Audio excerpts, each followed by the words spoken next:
ਸਾਹਿਬ ਜੀ।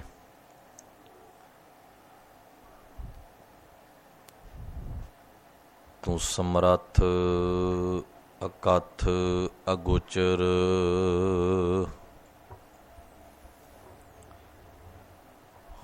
ਜਿਉ ਪਿੰਡ ਤੇਰੀ ਰਾਸ। ਰਹਿਮ ਤੇਰੀ ਸੁਖ ਪਾਇਆ ਸਦਾ, ਨਾਨਕ ਕੀ ਅਰਦਾਸ।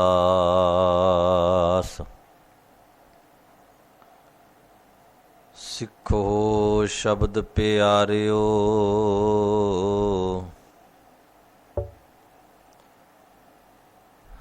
ਜਨਮ ਮਰਨ ਕੀ ਟੇਕ।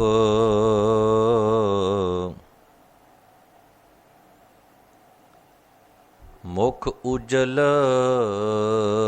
ਸਦਾ ਸੁਖੀ,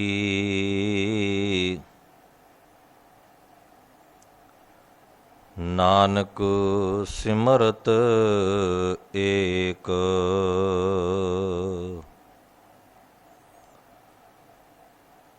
ਧੰਨ ਵਾਹਿਗੁਰੂ ਸਾਹਿਬ ਜੀ।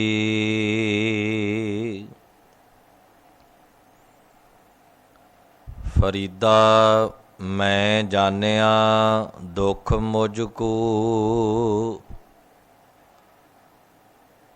ਦੁਖ ਸਬਾਇਐ ਜਗ।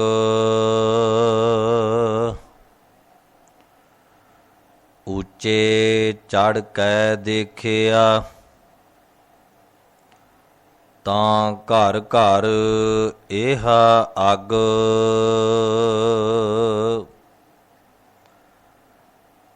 ਉੱਚੇ ਚੜ੍ਹ ਕੇ ਦੇਖਿਆ,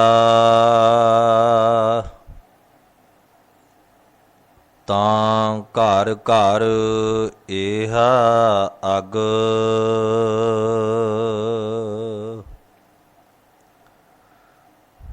ਪਰਮ ਸਨਮਾਨਯੋਗ ਦੀਨ ਦੁਨੀ ਦੇ ਮਾਲਕ, ਹਾਜ਼ਰਾ ਹਜ਼ੂਰ ਸਰਬ ਕਲਾ ਭਰਪੂਰ, ਨਾਮ ਬਾਣੀ ਕੇ ਬੋਹਿਤ ਹਲਤ ਪਲਤ ਸਵਾਰ ਦੇਣ ਵਾਲੇ ਗਰੀਬ ਨਵਾਜ, ਧੰਨ ਧੰਨ ਸਾਹਿਬ ਸ੍ਰੀ ਗੁਰੂ ਗ੍ਰੰਥ ਸਾਹਿਬ ਸੱਚੇ ਪਾਤਸ਼ਾਹ ਮਹਾਰਾਜ, ਤਿਨਾਂ ਦੀ ਪਾਵਨ ਪਵਿੱਤਰ ਹਜ਼ੂਰੀ ਅੰਦਰ ਸੱਜ ਬੈਠੇ ਗੁਰੂ ਪਿਆਰੇ, ਗੁਰੂ ਸਵਾਰੇ, ਸਤਿਕਾਰਯੋਗ ਸਤਸੰਗੀ ਜਨੋ, ਅਕਾਲ ਪੁਰਖ ਵਾਹਿਗੁਰੂ ਜੀ ਨੇ ਅਪਾਰ ਕਿਰਪਾ ਬਖਸ਼ਿਸ਼ ਕੀਤੀ ਹੈ।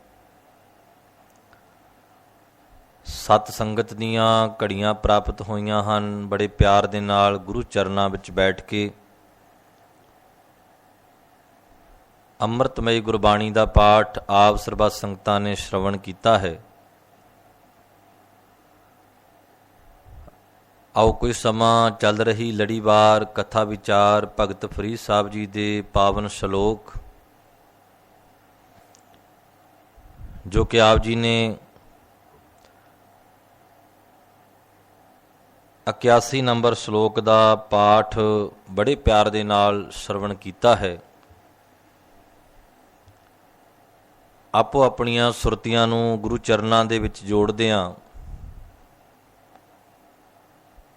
ਪਾਵਨ ਬਾਣੀ ਦੀ ਵਿਚਾਰ ਨੂੰ ਸਮਝਣ ਦਾ ਯਤਨ ਕਰੀਏ। ਜਿਤਨੇ ਵੀ ਮਾਈ ਭਾਈ ਜਨ ਗੁਰੂ ਚਰਨਾਂ ਵਿੱਚ ਸੱਜ ਕੇ ਬੈਠੇ ਹੋ, ਸਾਰੇ ਹੀ ਰਲ ਕੇ ਗੁਰੂ ਫਤਿਹ ਨਾਲ ਸਾਂਝ ਕਰੋ। ਕੋਈ ਵੀ ਰਸਨਾ ਗੁਰੂ ਫਤਿਹ ਤੋਂ ਵਾਂਝੀ ਨਾ ਰਹੇ। ਇੱਕੋ ਵਾਰੀ ਕਹਿਣ ਤੇ ਸਰਬੱਤ ਸੰਗਤ ਗੱਜ ਕੇ ਆਖੋ ਜੀ, ਵਾਹਿਗੁਰੂ ਜੀ ਕਾ ਖਾਲਸਾ, ਵਾਹਿਗੁਰੂ ਜੀ ਕੀ ਫਤਿਹ। ਸਤਿਗੁਰੂ ਮਹਾਰਾਜ ਜੀ ਦੀ ਪਾਵਨ ਬਾਣੀ ਨੂੰ ਪੜ੍ਹਦੇ ਹਾਂ ਤੇ ਗਰੀਬ ਨਵਾਜ ਪਾਤਸ਼ਾਹ ਜੀ ਨੇ ਬਾਣੀ ਦੇ ਵਿੱਚ ਦੁੱਖ ਅਤੇ ਸੁੱਖ ਦਾ ਬਹੁਤ ਵਾਰੀ ਜ਼ਿਕਰ ਕੀਤਾ ਹੈ। ਦੁੱਖ ਅਤੇ ਸੁੱਖ ਬਾਰ-ਬਾਰ ਸਰੀਰਕ ਰੂਪ ਦੇ ਵਿੱਚ ਬਾਰ ਬਾਰ ਬੰਦੇ ਨੂੰ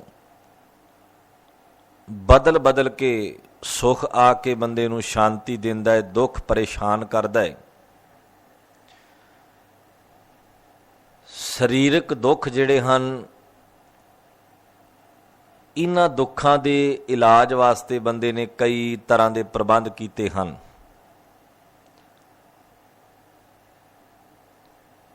ਕਿਉਂਕਿ ਦੇਹੀ ਨੂੰ, ਸਰੀਰ ਨੂੰ ਜਿੰਨੇ ਵੀ ਦੁੱਖ ਲੱਗਦੇ ਹਨ, ਉਹਨਾਂ ਦਾ ਪ੍ਰਬੰਧ ਬੜੀ ਵੱਡੀ ਪੱਧਰ ਤੇ ਹੈ।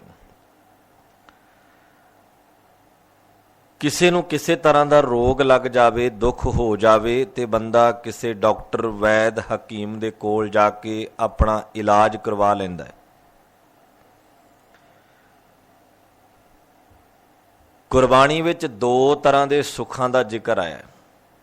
ਇੱਕ ਹੈ ਸਰੀਰਕ ਸੁੱਖ, ਇੱਕ ਹੈ ਆਤਮਿਕ ਸੁੱਖ।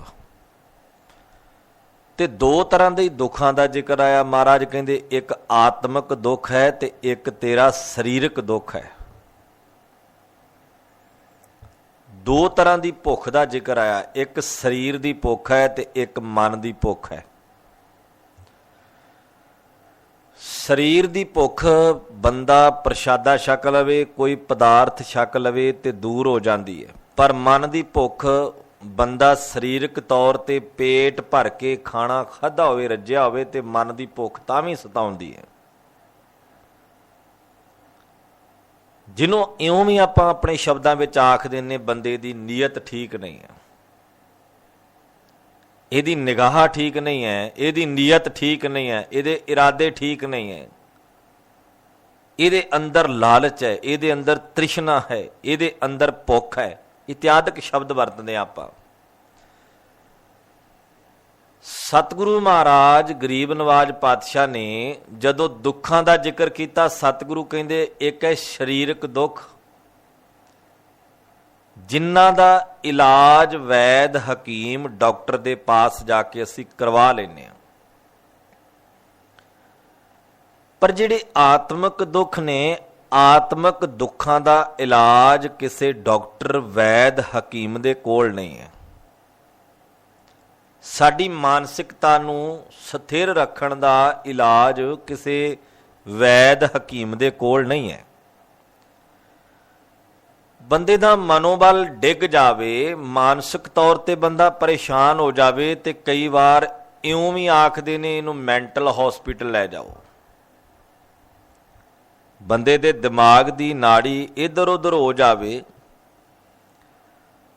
ਉਹ ਬੰਦਾ ਸਹੀ ਗੱਲਾਂ ਕਰਦਾ ਕਰਦਾ ਹੋਰ ਊਲ ਜਲੂਲ ਗੱਲਾਂ ਬੋਲਣ ਲੱਗ ਪਵੇ, ਤੇ ਲੋਕ ਆਖਦੇ ਨੇ ਬੰਦਾ ਮਾਨਸਿਕ ਤੌਰ ਤੇ, ਆਤਮਿਕ ਤੌਰ ਤੇ, ਮਾਨਸਿਕ ਤੌਰ ਤੇ ਬੰਦਾ ਡਿਪਰੈਸ਼ਨ ਦੇ ਵਿੱਚ ਹੈ, ਮੈਂਟਲ ਹੋ ਚੁੱਕਾ ਹੈ।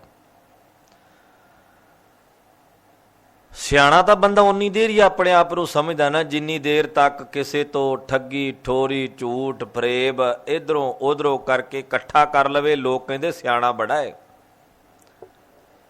ਤੇ ਜਦੋਂ ਇਕੱਠੇ ਕੀਤੇ ਹੋਏ ਨੂੰ ਬੰਦਾ ਲੁਟਾਉਣ ਲੱਗ ਪਵੇ, ਲੋਕ ਕਹਿੰਦੇ ਪਾਗਲ ਹੋ ਗਿਆ। ਬਸ ਸਮਾਜਿਕ ਤੌਰ ਤੇ ਆਈ ਸਾਡੀ ਮਾਨਸਿਕਤਾ ਦਾ ਪੱਧਰ ਹੈ।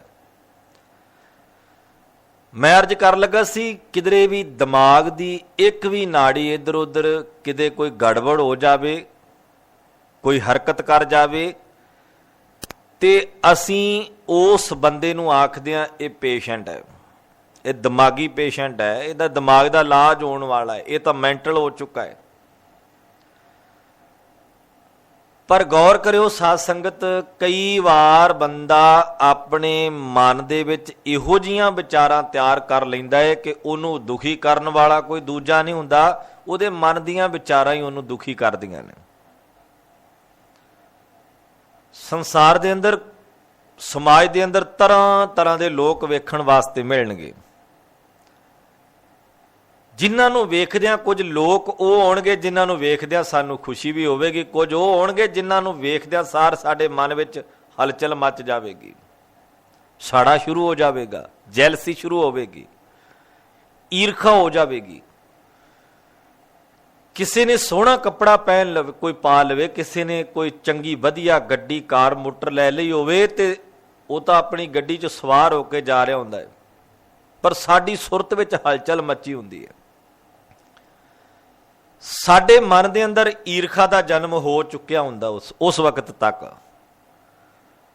ਕੋਈ ਤਰੱਕੀ ਕਰ ਰਿਹਾ ਹੋਵੇ ਤੇ ਉਹ ਤਾਂ ਤਰੱਕੀ ਕਰ ਰਿਹਾ ਹੈ, ਪਰ ਜਦੋਂ ਸਾਡੇ ਮਨ 'ਚ ਈਰਖਾ ਹੋਵੇ ਉਹਦੀ ਤਰੱਕੀ ਨੂੰ ਵੇਖ ਕੇ ਤੇ ਯਾਦ ਰੱਖਿਓ ਉਹ ਅਗਾਂਹ ਨੂੰ ਵੱਧ ਰਿਹਾ, ਅਸੀਂ ਪਿੱਛੇ ਨੂੰ ਆ ਰਹੇ ਹਾਂ। ਇਹਨੂੰ ਕਹਿੰਦੇ ਨੇ ਮਾਨਸਿਕ ਦੁੱਖ। ਇਹਨੂੰ ਮਹਾਰਾਜ ਸਤਿਗੁਰੂ ਸੱਚਾ ਪਾਤਸ਼ਾਹ ਜੀ ਦੀ ਬਾਣੀ ਨੇ ਮਾਨਸਿਕ ਦੁੱਖ ਆਖਿਆ। ਮੈਂ ਥੋੜਾ ਜਿਹਾ ਹੋਰ ਇਹਦਾ ਵਿਸਤਾਰ ਕਰ ਦੇਵਾਂ। ਦੁਨੀਆ ਦੇ ਅੰਦਰ, ਸੰਸਾਰ ਦੇ ਅੰਦਰ ਕੋਈ ਐਸਾ ਮਨੁੱਖ ਨਹੀਂ ਹੈ ਜਿਹੜਾ ਆਤਮਿਕ ਦੁੱਖਾਂ ਦਾ ਸ਼ਿਕਾਰ ਨਾ ਹੋਵੇ। ਇਹ ਦੁੱਖ ਪੈਦਾ ਕਿਵੇਂ ਹੁੰਦੇ ਨੇ? ਸਭ ਤੋਂ ਪਹਿਲਾਂ ਧਿਆਨ ਨਾਲ ਸਮਝੋ, ਆਤਮਿਕ ਦੁੱਖ ਬੰਦੇ ਨੂੰ ਦੁਖੀ ਕਰਦੇ ਨੇ। ਇੰਨਾ ਕੁ ਦੁਖੀ ਕਰਦੇ ਨੇ ਉਹਨਾਂ ਸਰੀਰਕ ਦੁੱਖ ਵੀ ਦੁਖੀ ਨਹੀਂ ਕਰਦੇ। ਸਰੀਰਕ ਦੁੱਖ ਹੋਵੇਗਾ, ਸਿਰ ਦਰਦ ਹੋਵੇਗਾ, ਸਰੀਰ ਤੇ ਕੋਈ ਫੱਟ ਲੱਗ ਜਾਵੇਗਾ, ਬਿਮਾਰ ਸ਼ਮਾਰ ਹੋਵੇਗਾ, ਬੰਦਾ ਜਾਵੇਗਾ ਡਾਕਟਰ ਦੇ ਕੋਲ, ਦਵਾਈ ਲਵੇਗਾ, ਠੀਕ ਹੋ ਜਾਏਗਾ। ਪਰ ਮਾਨਸਿਕ ਆਤਮਿਕ ਦੁੱਖ ਇਦਾਂ ਦੇ ਦੁੱਖ ਨੇ ਜਿਨ੍ਹਾਂ ਨੇ ਦਵਾਈ ਨਾਲ ਵੀ ਠੀਕ ਨਹੀਂ ਹੋਣਾ, ਭਾਵੇਂ ਦੁਨੀਆ ਦੇ ਵੈਦ ਹਕੀਮ ਤੋਂ ਜਾ ਕੇ ਕਿਧਰੇ ਵੀ ਪੁੱਛ ਲਵੋ। ਤਾਂ ਹੀ ਤਾਂ ਗਰੀਬ ਨਵਾਜ ਪਾਤਸ਼ਾਹ ਨੇ ਬਾਣੀ ਚ ਆਖਿਆ ਨਾ, ਵੈਦਾ ਵੈਦ ਸੁਵੈਦ ਤੂੰ ਪਹਿਲਾਂ ਰੋਗ ਪਛਾਣ। ਵੈਦਾ ਜੀ ਤੂੰ ਸਿਆਣਾ ਵੈਦ ਹੈ ਤੇ ਸਭ ਤੋਂ ਪਹਿਲਾਂ ਮੇਰਾ ਰੋਗ ਪਹਿਚਾਣ। ਮੇਰੇ ਅੰਦਰ ਰੋਗ ਕੀ ਹੈ, ਮੇਰੇ ਅੰਦਰ ਬਿਮਾਰੀ ਕੀ ਹੈ। ਤੇ ਜਿਹੜੀ ਬਿਮਾਰੀ ਮੇਰੇ ਅੰਦਰ ਹੋਵੇਗੀ ਨਾ, ਯਾਦ ਰੱਖਿਓ ਇੱਕ ਬੰਦੇ ਦੇ ਅੰਦਰ ਨਹੀਂ, ਪੂਰੀ ਦੁਨੀਆ ਦੇ ਅੰਦਰ ਹੋਵੇਗੀ। ਉਹ ਵੈਦ ਜੀ ਤੁਹਾਡੇ ਅੰਦਰ ਵੀ ਹੋਵੇਗੀ। ਬਿਮਾਰ ਬੰਦਾ ਕਿਸੇ ਵੈਦ ਦੀ ਬਾਂਹ ਫੜ ਕੇ, ਕਿਸੇ ਡਾਕਟਰ ਦੀ ਬਾਂਹ ਪਕੜ ਕੇ ਆਖੇ ਮੈਂ ਵੀ ਬਿਮਾਰ ਹਾਂ ਤੇ ਤੂੰ ਵੀ ਬਿਮਾਰ ਹੈ, ਡਾਕਟਰ ਕਹੇਗਾ ਪਾਗਲ ਹੋ ਗਿਆ। ਡਾਕਟਰ ਤੇ ਉਹ ਸੋਚੇਗਾ ਨਾ ਵੀ ਬਿਮਾਰ ਬੰਦਾ ਤੂੰ ਹੈ, ਮੈਂ ਤਾਂ ਡਾਕਟਰ ਹੈ, ਮੈਂ ਤਾਂ ਇਲਾਜ ਕਰਨ ਵਾਲਾ ਹੈ, ਪਰ ਤੂੰ ਇੱਕ ਬੈੱਡ ਤੇ ਪਿਆ ਹੋਇਆ ਬਿਮਾਰ ਹੋਇਆ, ਤੂੰ ਮੈਨੂੰ ਵੀ ਬਿਮਾਰ ਕਰ ਰਿਹਾ, ਮੈਂ ਤਾਂ ਤੇਰਾ ਇਲਾਜ ਕਰਨ ਵਾਸਤੇ ਆਇਆ। ਸਤਿਗੁਰੂ ਮਹਾਰਾਜ ਨੇ ਪੂਰੀ ਦੁਨੀਆ ਦੇ ਵੈਦ ਹਕੀਮ ਡਾਕਟਰ ਜਿਹੜੇ ਦੂਜਿਆਂ ਦਾ ਸਰੀਰਕ ਇਲਾਜ ਕਰਦੇ ਨੇ, ਸਾਰੇ ਸੰਸਾਰ ਨੂੰ ਮਹਾਰਾਜ ਨੇ ਆਖਿਆ ਆਤਮਿਕ ਦੁੱਖਾਂ ਦਾ ਗਰਸਿਆ ਹੋਇਆ ਸੰਸਾਰ ਹੈ। ਵੈਦਾ ਵੈਦ ਸੁਵੈਦ ਤੂੰ ਪਹਿਲਾਂ ਰੋਗ ਪਛਾਣ। ਤੇ ਨਾਲ ਇਹ ਵੀ ਆਖਿਆ ਰੋਗ ਦਾਰੂ ਦੋਵੇਂ ਬੁੱਝੇ ਤਾਂ ਵੈਦ ਸੁਜਾਨ। ਜੇ ਤੂੰ ਰੋਗ ਵੀ ਲੱਭ ਲਵੇਂ ਤੇ ਰੋਗ ਦੀ ਦਵਾਈ ਵੀ ਤਿਆਰ ਕਰ ਲਵੇਂ, ਰੋਗ ਦੀ ਦਵਾਈ ਵੀ ਖਾ ਲਵੇਂ, ਤਾਂ ਸਿਆਣਾ ਵੈਦ ਹੈ ਤੂੰ। ਇਹ ਤਿਆਰ ਕਰ ਇਹਦੀ ਦਵਾਈ। ਪਹਿਲੋਂ ਰੋਗ ਲੱਭ ਕੀ ਹੈ ਰੋਗ, ਉਸ ਤੋਂ ਬਾਅਦ ਉਸ ਰੋਗ ਦੀ ਦਵਾਈ ਦੇ ਦੂਜਿਆਂ ਨੂੰ। ਜਿਹੜੇ ਜਿਹੜੇ ਰੋਗੀ ਨੇ ਉਹਨਾਂ ਨੂੰ ਉਸ ਦਵਾਈ ਨਾਲ ਠੀਕ ਕਰ। ਗੁਰੂ ਨਾਨਕ ਸਾਹਿਬ ਮਹਾਰਾਜ ਸਿਆਣੇ ਤੇ ਸਮਝਦਾਰ ਵੈਦ ਬਣ ਕੇ ਸੰਸਾਰ ਦੇ ਵਿੱਚ ਆਏ। ਜਦੋਂ ਭਾਈ ਸਾਹਿਬ ਭਾਈ ਗੁਰਦਾਸ ਜੀ ਆਖਦੇ ਨੇ, ਬਾਬਾ ਦੇਖੈ ਧਿਆਨ ਧਰ ਜਲਤੀ ਸਭ ਪ੍ਰਿਥਵੀ ਦਿਸ ਆਈ। ਇਹ ਜਲਤੀ ਹੋਈ ਪ੍ਰਿਥਵੀ ਦਾ ਅਰਥ ਹੈ ਇਹ ਸੜ ਰਹੀ ਸੀ, ਅੱਗ ਵਿੱਚ ਬਲ ਰਹੀ ਸੀ, ਆਤਮਿਕ ਦੁੱਖਾਂ ਦਾ ਸ਼ਿਕਾਰ ਹੋ ਚੁੱਕੀ ਸੀ। ਬਾਬੇ ਨੇ ਧਿਆਨ ਧਰ ਕੇ ਵੇਖਿਆ, ਭਾਵ ਬਾਬੇ ਨੇ ਦੂਰ ਅੰਦੇਸ਼ੀ ਨਾ ਤੱਕਿਆ। ਗੁਰੂ ਨਾਨਕ ਸਾਹਿਬ ਮਹਾਰਾਜ ਨੇ ਲੋਕਾਂ ਦੇ ਆਤਮਿਕ ਦੁੱਖਾਂ ਦਾ ਇਲਾਜ ਕਰਨ ਵਾਸਤੇ ਪ੍ਰਬੰਧ ਕਰ ਲਿਆ। ਪਹਿਲਾਂ ਰੋਗ ਲੱਭਿਆ, ਫਿਰ ਉਸ ਰੋਗ ਦੀ ਦਵਾਈ ਤਿਆਰ ਕੀਤੀ ਹੈ। ਜਿਹੜੀਆਂ 4 ਪ੍ਰਚਾਰ ਫੇਰੀਆਂ ਗੁਰੂ ਨਾਨਕ ਸਾਹਿਬ ਮਹਾਰਾਜ ਨੇ ਭਾਰਤ ਦੇ ਵੱਖ-ਵੱਖ ਖੇਤਰਾਂ ਵਿੱਚ, ਅਰਬ ਦੇ ਮੁਲਕਾਂ ਵੱਲ ਨੂੰ ਗੁਰੂ ਨਾਨਕ ਸਾਹਿਬ ਸੱਚੇ ਪਾਤਸ਼ਾਹ ਮਹਾਰਾਜ ਨੇ 4 ਪ੍ਰਚਾਰ ਫੇਰੀਆਂ ਕੀਤੀਆਂ। ਜਿਹੜਾ ਆਤਮਿਕ ਦੁੱਖ, ਜਿਹੜੀ ਬਿਮਾਰੀ ਗੁਰੂ ਨਾਨਕ ਸਾਹਿਬ ਮਹਾਰਾਜ ਨੇ ਮਨੁੱਖਤਾ ਦੇ ਵਿੱਚ ਵੇਖੀ ਸੀ, ਉਸ ਬਿਮਾਰੀ ਦਾ ਇਲਾਜ ਕਰਨ ਵਾਸਤੇ, ਉਹਨਾਂ ਰੋਗਾਂ ਦੀ ਦਵਾਈ ਦੇਣ ਵਾਸਤੇ ਗੁਰੂ ਨਾਨਕ ਸਾਹਿਬ ਸੱਚੇ ਪਾਤਸ਼ਾਹ ਮਹਾਰਾਜ 1507 ਈਸਵੀ ਨੂੰ ਸੁਲਤਾਨਪੁਰ ਦੀ ਧਰਤੀ ਤੋਂ ਆਪਣਾ ਸਫ਼ਰ ਆਰੰਭ ਕਰਦੇ ਨੇ। ਗੌਰ ਕਰਿਓ ਸਾਧ ਸੰਗਤ ਇਸ ਗੱਲ ਵੱਲ। ਐਸਾ ਦੁਨੀਆ ਦਾ ਸਿਆਣਾ ਵੈਦ ਜਿਹੜਾ ਆਤਮਿਕ ਦੁੱਖਾਂ ਦਾ ਇਲਾਜ ਕਰਨ ਵਾਸਤੇ 1507 ਈਸਵੀ ਨੂੰ ਸੁਲਤਾਨਪੁਰ ਤੋਂ ਤੁਰਦਾ ਹੈ। ਬੜੇ ਬੜੇ ਦੁਖੀ ਬੈਠੇ ਹੋਏ ਨੇ। एक नहीं, दो नहीं, चार नहीं, 10 नहीं, पता नहीं किड्डी वड्डी गिनती जिहड़ी है वो जलदी नजर आई गुरु नानक साहब महाराज जी नूं। वो अपने दुखों में ही जल रहे ने, वो अपनी ईर्खा ते साड़े में ही जल रहे ने। कोई धर्मी होने का भरम पाल के हंकार चुकी फिरदा है, कोई अपने रुतबे ते अमीरी दा हंकार चुकी फिरदा है, कोई इस साड़े विच मेरे कोल है कुछ नहीं है। इदां दा सारे पासे ईर्खा वस, ईर्खा दे वस पे होए, शिकार होए ईर्खा दे लोग एक दूजे दे नाल जैलसी नफरत कर लगे। धर्मां दे नाम ते लड़ाइयां आरंभ होईयां, धर्मां दे नाम ते कतलो गारत शुरू हुई। गुरु नानक साहब महाराज ऐसे वैद बन के आए, सबना नूं नाम दी दवाई देंदे ने, सबना नूं सच दी दवाई देंदे ने, सबना नूं अकाल पुरख वाहिगुरू दी इबादत रूप दवाई देंदे जा रहे ने। इउं आखदे सच नाल जुड़, निरंकार नूं जप्या कर, करतार नूं जप्या कर, भरमां भुलेखिਆਂ ते वहिमां तो उपर उठण दा यतन कर। ऐसी दवाई मेरे गरीब नवाज पातशाह देंदे जा रहे ने। जिहड़ा श्लोक भगत फरीद साहब जी ने अज साडे हिरदे दी झोली विच पाया है, गुरु ग्रंथ साहिब विच भगत फरीद साहब जी दे जिहड़े लड़ीवार श्लोक आपां पढ़दे हां, गिनती दे आधार ते 81 नंबर श्लोक है। जिहड़े गुरसिख भैणां वीर बाणी पढ़न वाले ने, जरूर एक बारी पढ़िओ। और इस श्लोक नूं असीं समाज दे विच लड़ाइयां झगड़ियां दे नाल जोड़ के वेखदे हां। जदों किधरे घरेलू कलेश चलदा होवे ना, अपना कलेश अजे पूरा ना होया होवे ते किसी दूजे दे घर विच भी कलेश वेख लईए तां असीं सुभाविक एक दूजे नूं कहने घर घर इहा अग, उच्चे चढ़ के देखिया तां घर घर इहा अग।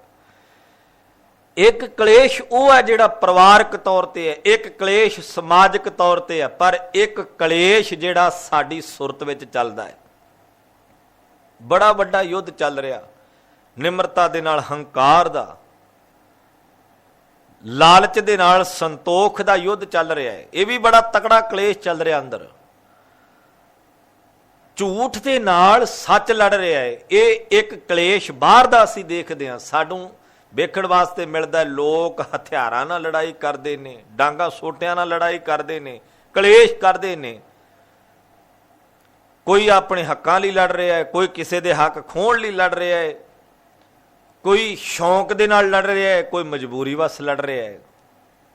ये इदां दीयां लड़ाइयां सानूं समाज विच वेखण नूं मिलणगीਆਂ ते असीं सुभाविक भगत फरीद साहब जी दा श्लोक उत्थे टुका दिंदे आ।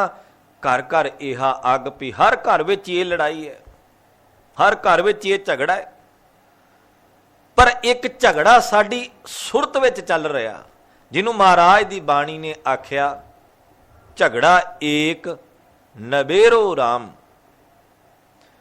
भी मेरी सुरत विच जिहड़ा झगड़ा चल रहा है ना, जिहड़ी दुबधा चल रही है, इनू खत्म कर दिओ, इनू नवेड़ दिओ, इहदा निपटारा कर दिओ, मेरा शंका दूर हो जाए। तो सच्चा पातशाह महाराज जी ने जिहड़ा इस श्लोक विच संधात बख्शिया है, वो ये है, फरीदा मैं जानिया दुख मुझकू। मैं समझदा सी कि दुख शायद मैनू है। चाहे इनू सरीरक दुखों नाल भी जोड़ के वेख लवो तां भी अर्थ बड़े स्पष्ट ने।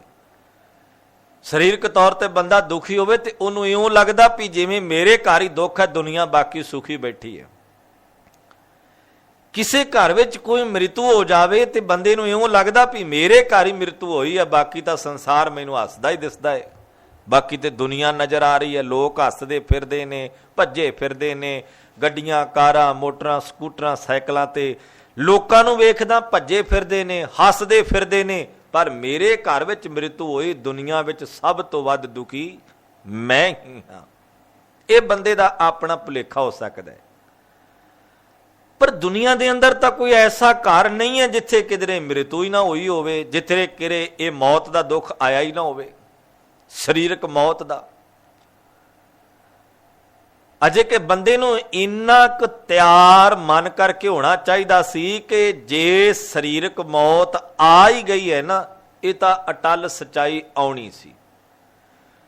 पर शरीरक मौत ते मैं एक दिन मरना ही सी, आत्मक मौत क्यों मैं बार बार मर रहा है? ਇਸ ਗੱਲ ਤੇ ਬੰਦੇ ਨੂੰ ਸਮਝਦਾਰ ਬਣਨਾ ਚਾਹੀਦਾ ਸੀ ਕਿ ਆਤਮਿਕ ਮੌਤ ਤੋਂ ਮੈਂ ਕਿਵੇਂ ਬਚਾ ਕਰਨਾ, ਆਤਮਿਕ ਦੁੱਖਾਂ ਤੋਂ ਕਿਵੇਂ ਬਚਾ ਕਰਨਾ ਹੈ। ਸੋ ਖੈਰ ਮੈਂ ਅਰਜ਼ ਕੀਤੀ ਸੀ, ਬੰਦੇ ਦੇ ਦੁੱਖਾਂ ਦਾ ਮੂਲ ਕਾਰਨ ਕੀ ਹੈ? ਮਹਾਰਾਜ ਗੁਰੂ ਨਾਨਕ ਸਾਹਿਬ ਸੱਚੇ ਪਾਤਸ਼ਾਹ ਜੀ ਨੇ ਬਾਣੀ ਦੇ ਅੰਦਰ ਇਹਦਾ ਜ਼ਿਕਰ ਕੀਤਾ ਹੈ। ਮੈਂ ਅਰਜ਼ ਕਰ ਲੱਗਾ ਸੀ ਨਾ ਕਿ ਸ਼ਲੋਕ ਭਗਤ ਫਰੀਦ ਸਾਹਿਬ ਜੀ ਦਾ ਇਹ ਆਮ ਤੌਰ ਤੇ ਅਸੀਂ ਮੁਹਾਵਰੇ ਦੇ ਰੂਪ ਵਿੱਚ ਹੀ ਵਰਤ ਲੈਂਦੇ ਹਾਂ। ਸਾਡੇ ਘਰਾਂ ਦੇ ਵਿੱਚ ਇਹ ਸ਼ਬਦ ਵਰਤੇ ਜਾਂਦੇ ਨੇ, ਉੱਚੇ ਚੜ੍ਹ ਕੇ ਦੇਖਿਆ ਤਾਂ ਘਰ ਘਰ ਇਹ ਅੱਗ। ਬਹੁਤਿਆਂ ਨੂੰ ਤਾਂ ਪਤਾ ਹੀ ਨਹੀਂ ਹੁੰਦਾ ਉਹ ਬਾਬਾ ਫਰੀਦ ਸਾਹਿਬ ਜੀ ਦਾ ਸ਼ਲੋਕ ਆਪਣੀ ਮਰਜ਼ੀ ਨਾਲ ਬੋਲ ਦਿੰਦੇ ਨੇ। ਉਹ ਤਾਂ ਇਉਂ ਵੀ ਆਖ ਦਿੰਦੇ ਨੇ ਵੀ ਉੱਚੇ ਚੜ੍ਹ ਕੇ ਦੇਖ ਫਰੀਦਾ ਘਰ ਘਰ ਇਹੋ ਅੱਗ, ਕਿਉਂਕਿ ਉਹ ਤਾਂ ਵਿਆਖਿਆ ਰੂਪ ਦੇ ਵਿੱਚ ਹੀ ਆਖ ਦਿੰਦੇ ਨੇ ਨਾ। ਜਿਹੜਾ ਸਹੀ ਸਵਰੂਪ ਹੈ ਉਹ ਹੈ ਉੱਚੇ ਚੜ੍ਹ ਕੇ ਦੇਖਿਆ ਤਾਂ ਘਰ ਘਰ ਇਹ ਅੱਗ। ਹਰ ਘਰ ਵਿੱਚ ਅੱਗ ਬਲ ਰਹੀ ਹੈ। ਇਹ ਕਿਹੜੀ ਅੱਗ ਹੈ? ਕਿਹੜੇ ਦੁੱਖ ਨੇ?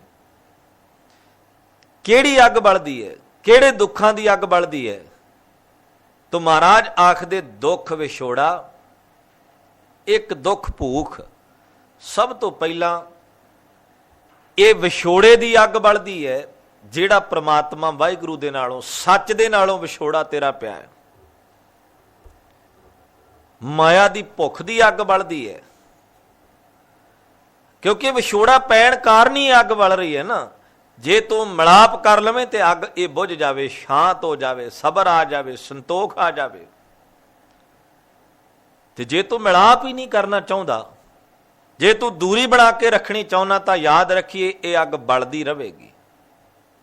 ਤੇ ਇਹ ਇੱਕ ਵਿਅਕਤੀ ਦੇ ਅੰਦਰ ਨਹੀਂ ਬਲ ਰਹੀ, ਸਭਨਾਂ ਦੇ ਅੰਦਰ ਬਲ ਰਹੀ ਹੈ। ਦੁੱਖ ਵਿਛੋੜਾ, ਇੱਕ ਦੁੱਖ ਭੂਖ, ਇੱਕ ਦੁੱਖ ਸਖਤ ਵਾਰ ਜਮ ਦੂਤ, ਇੱਕ ਦੁੱਖ ਰੋਗ ਲੱਗੇ ਤਨ ਧਾਏ, ਵੈਦ ਨਾ ਭੋਲੇ ਦਾਰੂ ਲਾਏ। ਇਹ ਕਿਸੇ ਭੋਲੇ ਵੈਦ ਦੇ ਕੋਲ ਦਾਰੂ ਥੋੜੀ ਹੈ ਕਿ ਕੋਈ ਵੈਦ ਆ ਕੇ ਇਹਦੀ ਦਵਾਈ ਦੇ ਦੇਵੇ ਵੀ ਲੈ ਤੇਰੇ ਅੰਦਰ ਵਿਕਾਰਾਂ ਦੀ ਅੱਗ ਬਲ ਰਹੀ ਹੈ, ਇਹਦੇ ਨਾਲ ਠੀਕ ਹੋ ਜਾਵੇਗੀ। ਨਹੀਂ, ਸਰੀਰ ਦੀਆਂ ਖੁਰਾਕਾਂ ਨੂੰ ਅਸੀਂ ਮਨ ਨਾਲ ਜੋੜ ਦਿੰਦੇ ਹਾਂ ਤੇ ਮਨ ਦੀਆਂ ਖੁਰਾਕਾਂ ਨੂੰ ਅਸੀਂ ਸਰੀਰ ਨਾਲ ਜੋੜ ਕੇ ਵੇਖਦੇ ਹਾਂ। ਜਿੰਨੀ ਦੇਰ ਤੱਕ ਅਸੀਂ ਸਰੀਰ ਦੀ ਖੁਰਾਕ ਸਰੀਰ ਤੱਕ ਹੀ ਸੀਮਿਤ ਰੱਖਾਂਗੇ ਤੇ ਮਨ ਦੀ ਖੁਰਾਕ ਨੂੰ ਧਿਆਨ ਵਿੱਚ ਰੱਖਾਂਗੇ ਕਿ ਮਨ ਦੀ ਖੁਰਾਕ ਕੁਝ ਹੋਰ ਹੈ। ਵੱਡੀ ਗਿਣਤੀ ਦੇ ਵਿੱਚ ਲੋਕ ਮਾंस ਖਾਣ ਤੇ ਭਰਮ ਭੁਲੇਖੇ ਪਾ ਕੇ ਬੈਠੇ ਨੇ। ਮਾंस ਖਾਣਾ ਚਾਹੀਦਾ ਜਾਂ ਨਹੀਂ ਖਾਣਾ ਚਾਹੀਦਾ, ਇੱਕ ਅਲੱਗ ਵਿਸ਼ਾ ਹੈ। ਸਰੀਰਕ ਤੌਰ ਤੇ ਜਿਨ੍ਹਾਂ ਲੋਕਾਂ ਨੂੰ ਮਾंस ਡਾਕਟਰ ਆਖ ਦਿੰਦੇ ਨੇ ਖਾਣ ਵਾਸਤੇ, ਉਹ ਲੋਕ ਖਾਂਦੇ ਵੀ ਨੇ। ਪਰ ਬੰਦਾ ਅਜੇ ਤੱਕ ਮਾंस ਇੱਕ ਸਰੀਰ ਦੀ ਖੁਰਾਕ ਹੈ, ਇਸ ਖੁਰਾਕ ਨੂੰ ਵੀ ਅਜੇ ਬੰਦਾ ਮਨ ਨਾਲ ਜੋੜ ਕੇ ਬੈਠਾ ਹੈ। ਜਿਹੜੇ ਮਾंस ਖਾਂਦੇ ਉਹਨਾਂ ਦੀ ਸੁਰਤ ਭ੍ਰਿਸ਼ਟ ਹੋ ਜਾਂਦੀ ਹੈ। ਜਿਹੜੇ ਨਹੀਂ ਖਾਂਦੇ ਭਲਾ ਉਹ ਕਿੰਨੀ ਕੁ ਬੰਦਗੀ ਕਰਦੇ ਨੇ। ਮਹਾਰਾਜ ਜੀ ਦੀ ਬਾਣੀ ਤਾਂ ਇਉਂ ਵੀ ਆਖਦੀ ਹੈ, ਗ੍ਰਹਿ ਤਜ ਬਨ ਖੰਡ ਜਾਈਏ ਚੁਨ ਖਾਈਏ ਕੰਦਾ, ਅਜਹੂ ਵਿਕਾਰ ਨਾ ਛੋੜਈ ਪਾਪੀ ਮਨ ਮੰਦਾ।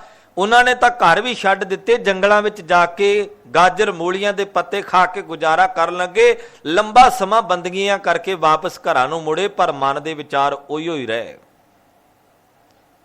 ਮਨ ਦੇ ਖਿਆਲ ਥੋੜੀ ਬਦਲੇ ਆ, ਕਿਉਂਕਿ ਸਰੀਰਕ ਖੁਰਾਕਾਂ ਦਾ ਸੰਬੰਧ ਮਨ ਦੇ ਨਾਲ ਨਹੀਂ ਹੋਇਆ ਕਰਦਾ। ਮਨ ਦੀ ਖੁਰਾਕ ਕੀ ਹੈ? ਗੁਰੂ ਦਾ ਗਿਆਨ, ਗੁਰੂ ਦੀ ਸਿੱਖਿਆ, ਗੁਰੂ ਦਾ ਸੰਦਾਤ, ਗੁਰੂ ਦੀ ਵਿਚਾਰ।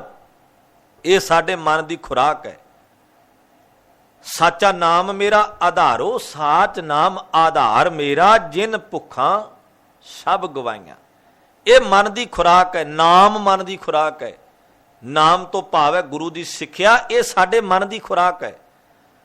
ਇਹ ਖੁਰਾਕ ਲੈਣ ਵਾਸਤੇ ਬੰਦਾ ਤਿਆਰ ਨਹੀਂ ਹੈ ਤੇ ਸਰੀਰਕ ਖੁਰਾਕ ਨੂੰ ਕਹਿੰਦਾ ਵੀ ਜਿਨ੍ਹਾਂ ਨੇ ਆਹ ਖੁਰਾਕ ਖਾ ਲਈ, ਜਿਹਨੇ ਮਾंस ਖਾ ਲਿਆ, ਉਹਦੀ ਬੁੱਧੀ ਭ੍ਰਿਸ਼ਟ ਹੋ ਜਾਂਦੀ ਹੈ, ਤੇ ਜਿਨਨੇ ਰੁੱਖਾ ਮਿੱਸਾ ਛਕ ਲਿਆ ਉਹ ਕਿਹੜਾ ਭਗਤ ਬਣ ਜਾਂਦਾ ਕਿਧਰੇ। ਮੇਰਾ ਮਤਲਬ ਇਹ ਨਹੀਂ ਹੈ ਵੀ ਸਾਰੇ ਲੋਕ ਮਾंस ਖਾਣ ਲੱਗ ਪੈਣ, ਪਰ ਜਿਨ੍ਹਾਂ ਨੂੰ ਠੀਕ ਬਹਿੰਦਾ ਉਹ ਖਾਂਦੇ ਵੀ ਨੇ। ਪਰ ਇਹ ਮਾंस ਦਾ ਸੰਬੰਧ ਕਿਧਰੇ ਮਨ ਨਾਲ ਥੋੜੀ ਹੈਗਾ, ਇਹਦਾ ਤਾਂ ਸਰੀਰ ਨਾਲ ਸੰਬੰਧ ਹੈ। ਜਿਹੜਾ ਬੰਦਾ ਵੱਧ ਖਾਊਗਾ ਓਨਾ ਹੀ ਉਹ ਉਸ ਹਿਸਾਬ ਦੇ ਨਾਲ ਦੁਖੀ ਹੋਵੇਗਾ, ਕਿਉਂਕਿ ਲੋੜੋਂ ਵੱਧ ਕੇ ਖਾਧੀ ਹੋਈ ਕੋਈ ਚੀਜ਼ ਬੰਦੇ ਨੂੰ ਬਰਬਾਦੀ ਵੱਲ ਲੈ ਜਾਂਦੀ ਹੈ। ਇਹ ਠੀਕ ਹੈ, ਸੰਜਮ ਵਿੱਚ ਰਹਿ ਕੇ, ਸੰਤੋਖ ਵਿੱਚ ਰਹਿ ਕੇ ਸਰੀਰ ਦੀ ਖੁਰਾਕ ਜਿਹੜੀ ਹੈ ਜਿੰਨੀ ਕੋ ਲੋੜੀਂਦੀ ਹੈ ਉਹ ਪੂਰੀ ਕੀਤੀ ਜਾਵੇ। ਪਰ ਲੋੜੋਂ ਵੱਧ ਕੇ ਬੰਦਾ ਪ੍ਰਸ਼ਾਦਾ ਵੀ ਛਕ ਲਵੇ ਉਹ ਵੀ ਸਰੀਰ ਨੂੰ ਦੁੱਖ ਦਿੰਦਾ ਹੈ। ਲੋੜੋਂ ਵੱਧ ਕੇ ਪੀਤਾ ਹੋਇਆ ਪਾਣੀ ਵੀ ਬੰਦੇ ਨੂੰ ਅਫਰੇਵੇਂ ਵੱਲ ਨੂੰ ਲੈ ਜਾਂਦਾ ਹੈ। ਲੋੜੋਂ ਵੱਧ ਕੇ ਕੋਈ ਵੀ ਖਾਧਾ ਹੋਇਆ ਪਦਾਰਥ ਬੰਦੇ ਲਈ ਦੁੱਖਾਂ ਦਾ ਕਾਰਨ ਬਣਦਾ ਹੈ। ਖੈਰ, ਗੁਰੂ ਨਾਨਕ ਸਾਹਿਬ ਸੱਚੇ ਪਾਤਸ਼ਾਹ ਮਹਾਰਾਜ ਨੇ ਸਾਡੇ ਮਨ ਦੀ ਖੁਰਾਕ ਦਿੱਤੀ ਹੈ ਬਾਣੀ ਦੇ ਅੰਦਰ, ਤੇ ਮਨ ਨੂੰ ਸਮਝਾਇਆ ਹੈ ਵੀ ਇਹਨੂੰ ਵਿਕਾਰਾਂ ਤੋਂ ਕਿਵੇਂ ਬਚਾਇਆ ਜਾ ਸਕਦਾ ਹੈ। ਗੁਰੂ ਦੀ ਸਿੱਖਿਆ ਹੀ ਸਾਨੂੰ ਵਿਕਾਰਾਂ ਦੀ ਸੜਦੀ ਬਲਦੀ ਅੱਗ ਦੇ ਵਿੱਚੋਂ ਬਚਾ ਸਕਦੀ ਹੈ। ਤਾਂ ਇਸ ਅੱਗ ਵਿੱਚ ਇੱਕ ਵਿਅਕਤੀ ਨਹੀਂ, ਪੂਰੀ ਦੁਨੀਆ ਮੱਚ ਰਹੀ ਹੈ। ਇਸ ਅੱਗ ਵਿੱਚ ਸਾਰਾ ਸੰਸਾਰ ਸੜ ਰਿਹਾ ਹੈ, ਵਿਸ਼ੇ ਵਿਕਾਰਾਂ ਦੀ ਅੱਗ ਵਿੱਚ, ਆਤਮਿਕ ਦੁੱਖਾਂ ਦੀ ਅੱਗ ਵਿੱਚ। ਫਰੀਦ ਸਾਹਿਬ ਪਹਿਲੀ ਪੰਕਤੀ ਵਿੱਚ ਆਖਦੇ, ਫਰੀਦਾ ਮੈਂ ਜਾਣਿਆ ਦੁੱਖ ਮੁਝ ਕੂ। ਮੈਂ ਸਮਝਿਆ ਵੀ ਸ਼ਾਇਦ ਮੈਂ ਹੀ ਦੁਖੀ ਹਾਂ। ਮੈਂ ਸੋਚਿਆ ਵੀ ਸ਼ਾਇਦ ਤ੍ਰਿਸ਼ਨਾ ਮੈਨੂੰ ਹੀ ਦੁਖੀ ਕਰਦੀ ਹੈ। ਮੈਂ ਸੋਚਿਆ ਵੀ ਸ਼ਾਇਦ ਕਾਮ ਤੇ ਕ੍ਰੋਧ ਮੈਨੂੰ ਹੀ ਦੁਖੀ ਕਰਦੇ ਨੇ। ਮੈਂ ਸੋਚਿਆ ਵੀ ਨਿੰਦਿਆ ਤੇ ਚੁਗਲੀ ਸ਼ਾਇਦ ਮੈਨੂੰ ਹੀ ਦੁਖੀ ਕਰਦੀ ਹੈ। ਪਰ ਇਹਦੇ ਤਾਂ ਸਾਰਾ ਸੰਸਾਰ ਹੀ ਸ਼ਿਕਾਰ ਹੋਇਆ ਬੈਠਾ ਹੈ। ਫਰੀਦਾ ਮੈਂ ਜਾਣਿਆ ਦੁੱਖ ਮੁਝ ਕੂ। ਮੈਂ ਸੋਚਿਆ ਵੀ ਮਾਇਆ ਦਾ ਦੁੱਖ ਕਿਧਰੇ ਮੈਨੂੰ ਹੀ ਇਕੱਲੇ ਨੂੰ ਲੱਗਾ ਹੈ। ਦੁੱਖ ਸਬਾਇਆ ਜੱਗ, ਸਾਰਾ ਜਗਤ ਹੀ ਇਸ ਮਾਇਆ ਦੀ ਲਪੇਟ ਵਿੱਚ ਆਇਆ ਹੋਇਆ ਹੈ। ਮੈਂ ਪਿਛਲੇਰੇ ਦੀਵਾਨ ਵਿੱਚ ਅਰਜ਼ ਕੀਤੀ ਸੀ, ਮਾਇਆ ਮਮਤਾ ਮੋਹਣੀ ਜਿਨ ਵਿਣ ਦੰਤਾਂ ਜਗ ਖਾਇਆ। ਮਨਮੁਖ ਖਾਦੇ ਗੁਰਮੁਖ ਉਬਰੇ ਜਿਨੀ ਸੱਚ ਨਾਮ ਚਿਤ ਲਾਇਆ। ਸਾਰਾ ਜਗਤ ਇਸ ਮਾਇਆ ਦੀ ਲਪੇਟ ਵਿੱਚ ਹੈ ਤੇ ਮਾਇਆ ਬੰਦੇ ਨੂੰ ਪਟਕਾਈ ਫਿਰਦੀ ਹੈ। ਦੁਖੀ ਤੇ ਮਾਇਆ ਕਰਕੇ ਹੁੰਦਾ ਹੈ ਨਾ। ਜੇ ਮਾਇਆ ਆ ਗਈ ਤੇ ਖੁਸ਼ ਹੈ, ਚਲੇ ਗਈ ਤੇ ਦੁਖੀ ਹੁੰਦਾ ਹੈ। ਮਾਟੀ ਕੋ ਪੂਤਰਾ ਕੈਸੇ ਨਚਤ ਹੈ, ਦੇਖੈ ਦੇਖੈ ਸੁਣੇ ਬੋਲੇ ਦੌੜਿਓ ਫਿਰਤ ਹੈ। ਜਬ ਕਛ ਪਾਵੇ ਤਬ ਗਰਭ ਕਰਤ ਹੈ, ਮਾਇਆ ਗਈ ਤਬ ਰੋਵਣ ਲਗਤ ਹੈ। ਜਦੋਂ ਮਾਇਆ ਹੱਥੋਂ ਛੁਟਕ ਗਈ ਤੇ ਬੰਦਾ ਰੋਣ ਲੱਗਦਾ ਹੈ, ਦੁਖੀ ਹੁੰਦਾ ਹੈ। ਮਾਇਆ ਦਾ ਅਰਥ ਕੀ ਹੈ? ਸਾਡੀਆਂ ਪਰਿਵਾਰਕ ਰਿਸ਼ਤੇਦਾਰੀਆਂ ਵੀ ਇੱਕ ਮਾਇਆ ਦਾ ਰੂਪ ਧਾਰਨ ਕਰਕੇ ਬੈਠੀਆਂ ਨੇ।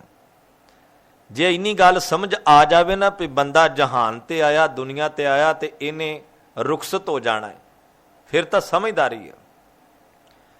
ਤੇ ਜੇ ਬੰਦਾ ਇਹ ਗੱਲ ਪਾਲ ਕੇ ਬੈਠ ਜਾਵੇ ਨਾ ਵੀ ਇਹ ਆਇਆ ਤੇ ਜਾਣਾ ਨਹੀਂ ਚਾਹੀਦਾ, ਕਹਿੰਦਾ ਤਾਂ ਇਉਂ ਹੀ ਆ, ਸਾਰਾ ਸੰਸਾਰ ਹੀ ਇਉਂ ਕਹਿੰਦਾ, ਹਰ ਵਿਅਕਤੀ ਇਉਂ ਕਹਿੰਦਾ ਵੀ ਜਾਣਾ ਨਹੀਂ ਚਾਹੀਦਾ।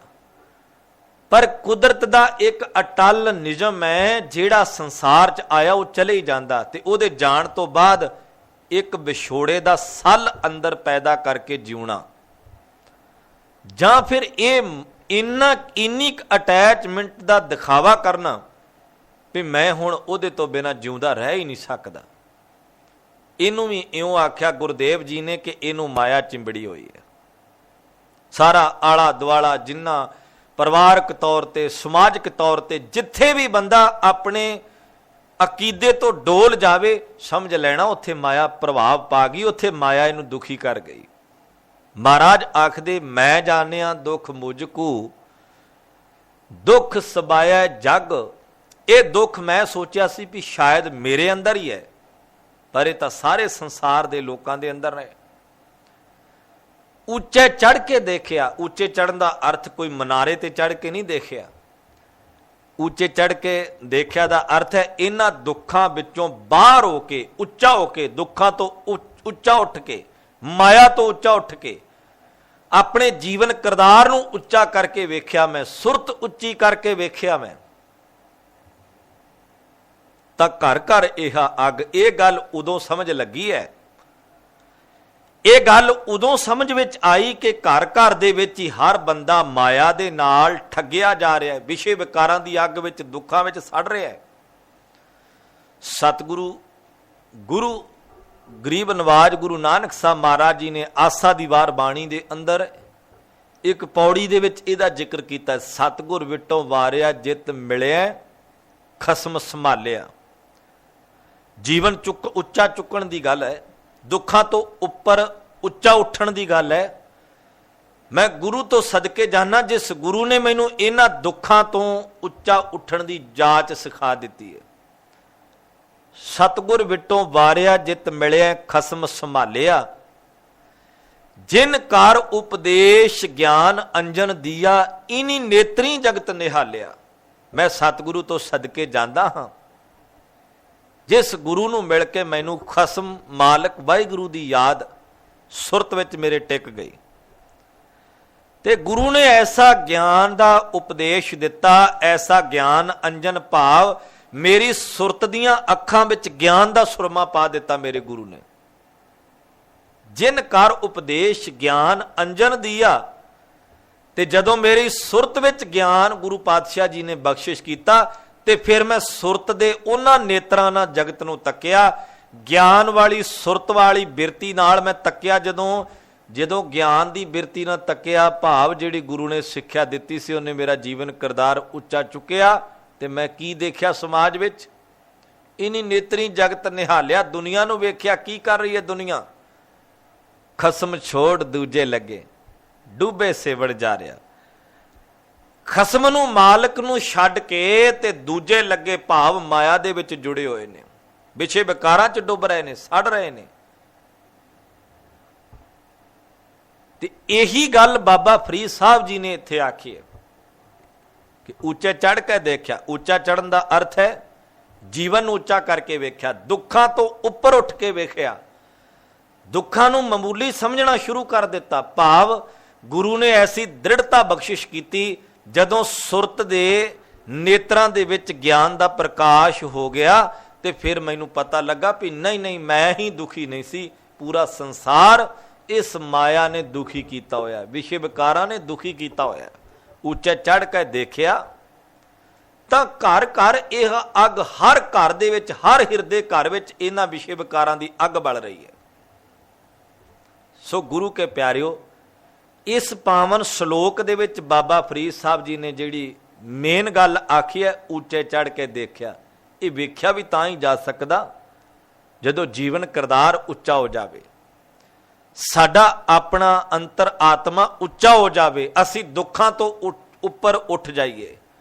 अजे तां असी आत्मक दुखां दे विच गुड़ोच होए पए।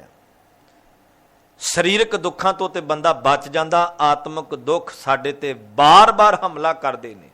इन्हां तो बचण दा इक्को ही तरीका है, गरीब नवाज सच्चे पातशाह महाराज दे अगे बिनो करिए, गुरा एक दे बुझाई, मैनू एक समझ दे, ऐसी समझदारी दे, ऐसा ज्ञान बख्शिश कर जिस ज्ञान दे नाल मैं दुखां नूं मामूली जान लवां। जिन्हां ने शरीरक दुख भी अपने तन ते हंडाए, भाई साहब भाई मती दास जी नूं जिउंदियां फट्टियां दे विच बन के सीस ते आरा रख के, सीस नूं आरा रख के ते सारे शरीर नूं दोफाड़ कर दिता गया, चीर दिता गया आरे दे नाल।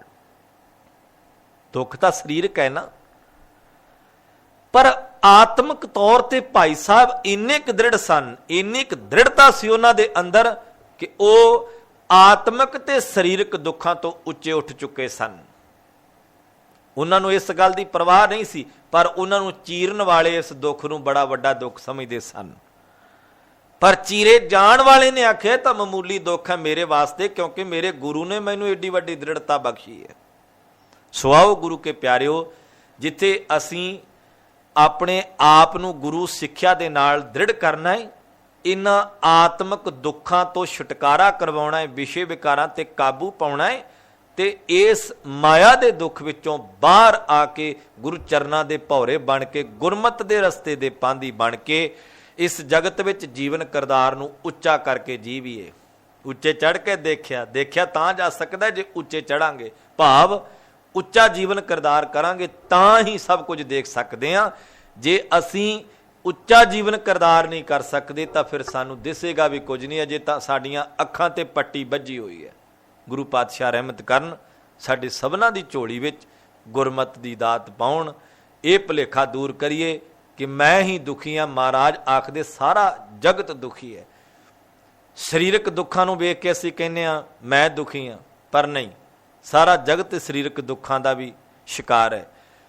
ਆਤਮਿਕ ਦੁੱਖਾਂ ਦੀ ਚਿੰਤਾ ਕਰਕੇ ਮੈਂ ਦੁਖੀ ਹਾਂ ਤੇ ਸਾਰਾ ਜਗਤ ਦੁਖੀ ਹੈ ਆਤਮਿਕ ਦੁੱਖਾਂ ਵਿੱਚ ਵੀ, ਤੇ ਮੈਂ ਉੱਚੇ ਚੜ੍ਹ ਕੇ ਦੇਖਾਂਗਾ ਤਾਂ ਪਤਾ ਲੱਗੇਗਾ, ਉੱਚਾ ਕਿਰਦਾਰ ਕਰਾਂਗਾ, ਸੁਰਤ ਉੱਚੀ ਕਰਾਂਗਾ।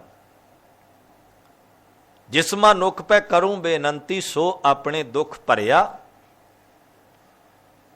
ਜਿਹਦੇ ਕੋਲ ਹੀ ਜਾ ਕੇ ਬੇਨਤੀ ਕਰਦਾ ਉਹ ਆਪਣੇ ਦੁੱਖਾਂ ਨੂੰ ਲੰਬੀ ਲੜੀ ਆਰੰਭ ਕਰ ਲੈਂਦਾ ਹੈ। ਆਓ ਸਰੀਰਕ ਦੁੱਖਾਂ ਨੂੰ ਵੀ ਅਸੀਂ ਮਾਮੂਲੀ ਉਦੋਂ ਹੀ ਜਾਣਾਂਗੇ ਜਦੋਂ ਅਸੀਂ ਆਤਮਿਕ ਤੌਰ ਤੇ ਦ੍ਰਿੜ ਹੋਵਾਂਗੇ। ਗੁਰੂ ਬਚਨਾਂ ਦੁਆਰਾ, ਗੁਰੂ ਬਚਨਾਂ ਦੁਆਰਾ ਸਾਡੇ ਅੰਦਰ ਦ੍ਰਿੜਤਾ ਆਵੇਗੀ, ਸਾਡੇ ਅੰਦਰ ਅਕੀਦਾ ਤੇ ਵਿਸ਼ਵਾਸ ਬਣੇਗਾ। ਉਦੋਂ ਸਾਨੂੰ ਦੁਨੀਆ ਦਾ ਕੋਈ ਵੱਡੇ ਤੋਂ ਵੱਡਾ ਦੁੱਖ ਵੀ ਜਿਹੜਾ ਪੋਹ ਨਹੀਂ ਸਕਦਾ, ਉਹ ਸਾਨੂੰ ਦੁਖੀ ਨਹੀਂ ਕਰ ਸਕਦਾ, ਕਿਉਂਕਿ ਫਿਰ ਸਾਡੇ ਅੰਦਰ ਗੁਰੂ ਸੰਧਾਤ ਤੇ ਗੁਰੂ ਸਿੱਖਿਆ ਦਾ ਅਸਰ ਹੋਵੇਗਾ। ਗੁਰੂ ਪਾਤਸ਼ਾਹ ਰਹਿਮਤ ਕਰਨ, ਭੁੱਲ ਚੁੱਕ ਦੀ ਖਿਮਾ ਬਖਸ਼ਣੀ। ਆਪ ਸਰਬੱਤ ਸੰਗਤਾਂ ਦਾ ਬਹੁਤ ਬਹੁਤ ਧੰਨਵਾਦ, ਸ਼ੁਕਰਾਨਾ ਧੰਨ ਗੁਰੂ ਗ੍ਰੰਥ ਸਾਹਿਬ ਜੀ ਦਾ। ਆਓ ਸਾਰੇ ਰਲ ਕੇ ਗੁਰੂ ਫਤਿਹ ਨਾਲ ਸਾਂਝ ਕਰੋ। ਆਖੋ ਜੀ ਵਾਹਿਗੁਰੂ ਜੀ ਕਾ ਖਾਲਸਾ, ਵਾਹਿਗੁਰੂ ਜੀ ਕੀ